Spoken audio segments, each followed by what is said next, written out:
Hi everybody. Sorry if it's a little glary, but it's brighter light than my last one, which was done in my bedroom. Welcome to my dining room. I'm Donna Gorton, and I am the one of many of the voices of chronic pain. As at the bequest or behest of a dear friend of mine who has multiple sclerosis and fibromyalgia, as well as a bunch of other things like most of us have. She asked me to discuss sexual dysfunction amongst chronic pain sufferers. And again, it's one of those pink elephants in the room that nobody wants to talk about.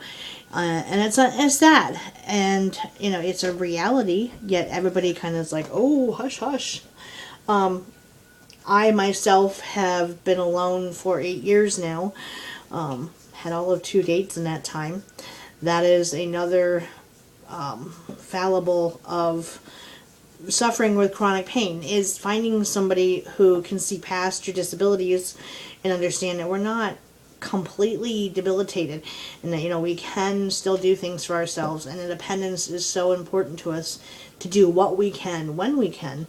But the caveat is to have the understanding of to know that when that we can, here comes my cat Jada, that we can or do need the time to rest when we need it, and to back off then. And that kind of goes in hand with the sexual dysfunction thing.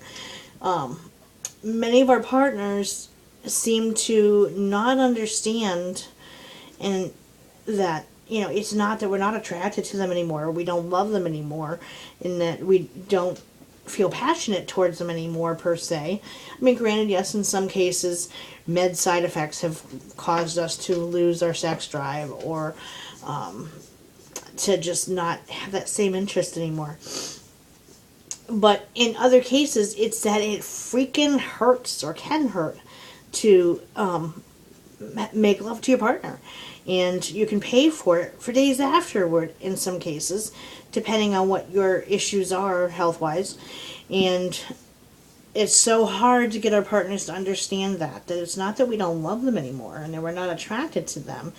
It's that it's a balancing act, as with everything else, every other activity, to find that balance of, to say, hey, I love you more than anything and you are a sexy beast, but this this brief act is not worth the price I have to pay for it, per se. And can't we just cuddle instead? Or go watch a movie? Sorry, excuse me.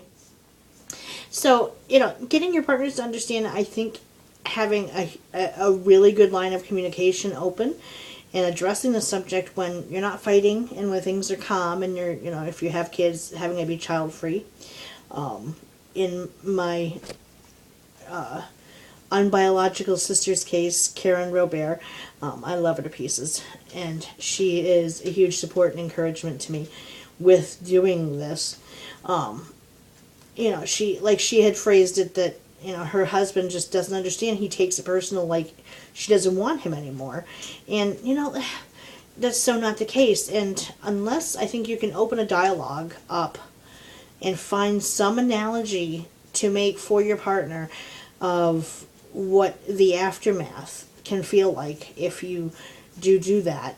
You get intimate with each other, and what price you have to pay for it. If you can find a good analogy, I think that's about the best you can hope for with that. Otherwise, they're not going to understand. People can only understand from the frame of reference that you have, personally.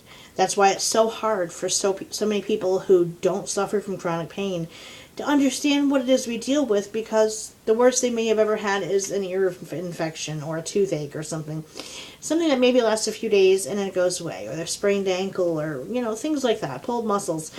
They don't understand the idea of those type of pains never going away, or being body wide, or if it's our backs that are an issue, or our knees, or whatever, and understanding that we didn't choose this. This isn't being lazy. It's not because we don't want to try hard enough. It's that after a while, I think you get afraid of the pain, or the anticipation of the pain, you know what it's going to cost you to do something, and it's always a balancing act. It's always, a give and take of knowing, okay, if I'm going to go shopping today and go grocery shopping or something, and I know in my case, I have no working vehicle, so I am stuck 5 miles out from a town in any direction. So, and probably, about 5 miles there, so 10-mile round trip to the nearest grocery stores. And I have to pay a cab. And I am permanently disabled and on a limited budget. And it's like $25 a pop if I want to go to town. And more if I have to go grocery shopping and have, a few stops to make or errands or whatever. Then it's like 40 or 50. So to do that more than once out of a limited budget, that's a lot of money, and people don't understand that either. So when I go do grocery shopping and errands and stuff, it has to be a once a month deal, and it kicks my ever loving fanny, I gotta admit. It is so hard on me, and my house is a ranch style house, and the garage is underneath the house, and there's stairs going up into the ground floor. Once you're upstairs, it's cool. There's no stairs. It's awesome.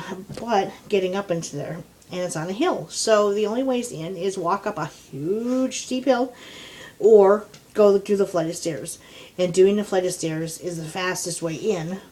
However, to carry up a month's worth of groceries, including, heavy, I have a dog and 2 cats. So there's kitty litter, and there's bags of dog food, and boxes of canned cat food, because my guys are old and geriatric, and they have disabilities as well.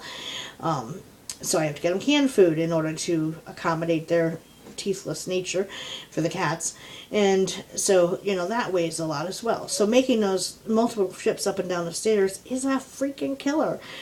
Thankfully, I get lucky where like the cab companies I use, Jada, get out of the way, sorry. They'll help carry stuff upstairs in some cases, but I can't count on that help because I don't want to trust it, that it's going to always be there. And the last time I did have to do it all by myself, I was in bed, I was paying for it for like 3 days afterward. It was horrible. And it started to flare up with fibromyalgia. And, that lasted pretty much the rest of the month before things stabilized out. So, it's a weight and balance. You got to go grocery shopping. You got to have food to eat for the month. Yet, that's the price you pay. So, being intimate with your partner is one of those things as well, where you're weighing out, what is this going to cost me to do this? In fibromyalgia, we use the analogy of spoons for our energy, because energy is a huge issue for us, and the fatigue that we battle that is so debilitating. I can attest that myself. I have days where I can't get out of bed and I cannot keep my eyes open to save my life. It's like someone just unplugged my battery. And that coupled with, the random sleeplessness. Get out of that. Sorry. As far as sleepless nights and not hitting REM sleep regularly or enough, and that cumulative effect of not staying in REM sleep enough, you're exhausted all the time, but then there's that extra fatigue factor in fibro that just can knock you for a loop and can be in and of itself very debilitating. So, sometimes you're just too tired to be intimate, or, you're never mind the pain factor. It's just you're so exhausted that you don't have the energy to drum up passion for your partner back like in the good old days before your health issues may have started.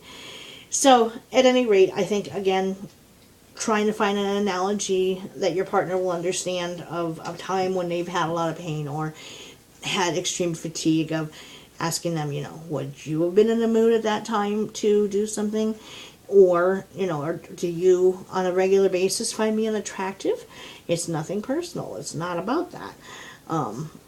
Or drawing that analogy of the time when you've been in so much pain that sex is the last thing on your mind, in all honesty. So, I think that that's the best way to handle that. Now, I'm really hoping that this Voices of Chronic Pain thing can kind of take off. I think it's a fabulous idea, because how many of us have nobody to talk to, no support system in place. And I'm fortunate because I started a support group on Facebook for fibromyalgia called Fibromyalgia This Sucks. And I say all the time to my members that this group, helps me as much as it helps them. And just doing the research and stuff I do for the group, I have learned so much about my own illness that I didn't previously know. When you get a diagnosis, they tend not to just hand you a manual and say, oh, here, this is what's wrong with you. Read this and you'll know everything you need to know about it. No. So, at any rate, if there's topics you'd like covered, by all means, like my page or like this post and leave me a comment and I will be happy to cover it. No holds barred. No topic is off limits. If it's something that you find is a huge issue with anybody who suffers from chronic pain, it doesn't have to be fibromyalgia. Yes, I'm going to talk about that a lot because that's my frame of reference. I've had fibro for 18 years now, as well as a bunch of other health issues. So I understand chronic pain. And my mother as well was permanently disabled by my age. I'm 45. She was, I think, 43. So it's kind of the same age I was when I became disabled, ironically, with degenerative disc disease in her back and osteoarthritis in every joint of her body and so forth. So, I grew up having to take care of her. So I understand intimately the effects chronic pain of whatever the source has on a person as well as the family unit. So if there's something you want covered, by all means, I welcome comments, feedback, critiques. If you have some sort of constructive criticism to offer, please do. Leave me a comment down below and like the page and I will be happy to cover it, like I said, and share it if you belong to a support group and you have that. By all means, pass this on, that people, let people know about it, that I'm doing this, because I think it is a hugely important thing that is not being done, or I have not found it anywhere. There's tons of support groups out there, but not like a blog or vlog, whatever you want to call them, or something that's going to, no holds barred, no, you're not going to put a pretty face on it, and it's going to be real as it gets. So, at any rate, yeah, pass it on. A lot of people know I'm doing this, and I'm trying to find out how to incorporate like Skype calls with people so they can see me and who I'm Skyping with at the same time. I don't know how that's done. So if anybody knows that I can record that, please leave me a comment below and let me know that as well. Right now, this is on my iPod. I also have a Kindle, and for some reason my Kindle is not letting me upload videos to Facebook. So I gotta call YouTube the next business day and see what the issue is. I followed their directions, it's not working. Go figure. So at any rate, I'm hoping maybe, via the Kindle or something. I don't know how it works. I used to be really computer savvy back in my working days when Microsoft Windows program was the big thing, but now that there's so many other devices out there and technology has advanced, my skills have kind of become lagging, so I don't know a lot of how the new things work.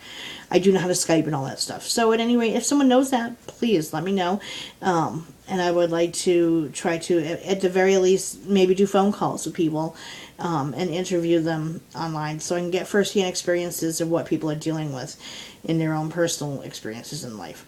So, again, like me, comment me, share, and I will see you next time for episode 3. Thanks. Bye. Whoops, dropped.